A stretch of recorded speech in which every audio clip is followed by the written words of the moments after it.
Hello, আসসালামু আলাইকুম। সবাই কেমন আছেন? আলহামদুলিল্লাহ, আমরা ভালো আছি। আজকে একটা নতুন ব্লগ নিয়ে আসলাম, বিরিয়ানি। তো আমি অলরেডি মাংস ম্যারিনেট করে রেখেছি। আমি এটা বিফ বিরিয়ানি করছিলাম। এই যে ম্যারিনেট করে তারপরে আমি ওভারনাইট রেখে দিয়েছিলাম, দেন এটা কুক করে ফেলেছি। সকালে উঠে আমি এটা সকালে মানে দুপুরে আর কি, তো এটা কুক করে ফেলেছি। যেহেতু একটু টাইম লাগে, পরে চালটাকে আমি একটু ভালো করে ভেজে নিলাম। ভেজে নিয়ে ওখানে আলু বোখরা দিয়েছি, আর হচ্ছে মশলা দিয়েছি, গরম মশলা যেটাকে বলে, এলাচ দারচিনি এলাচ দারচিনি এই দুটাই।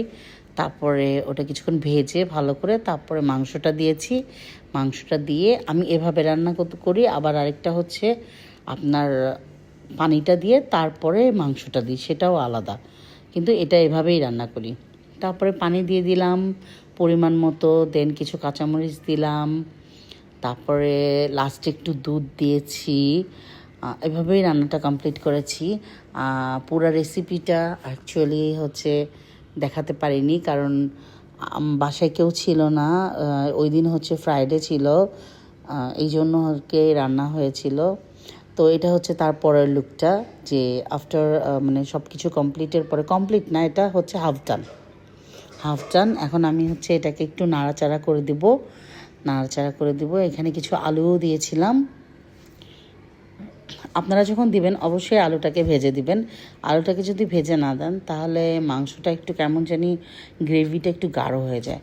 আর গ্রেভিটা গাঢ় হয়ে গেলে তখন ওটা বিরিয়ানিও ভাল লাগে না, নর্মাল গোশও ভাল লাগে না। তারপরে এই তো আমার ফাইনাল লুক, সালাদ হয়ে গেছে রেডি।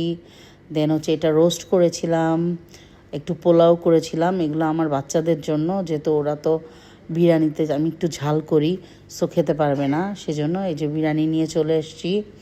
তো এটা হচ্ছে আমার ফাইনাল লুক বিরিয়ানির।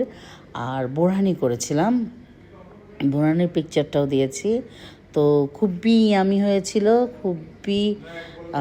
খুবই মজা হয়েছিল, সবাই খুব অ্যাপ্রিসিয়েট করেছিল। তো সবাই ভালো থাকবেন, সুস্থ থাকবেন, আর আল্লাহ হাফেজ। See you next video, by.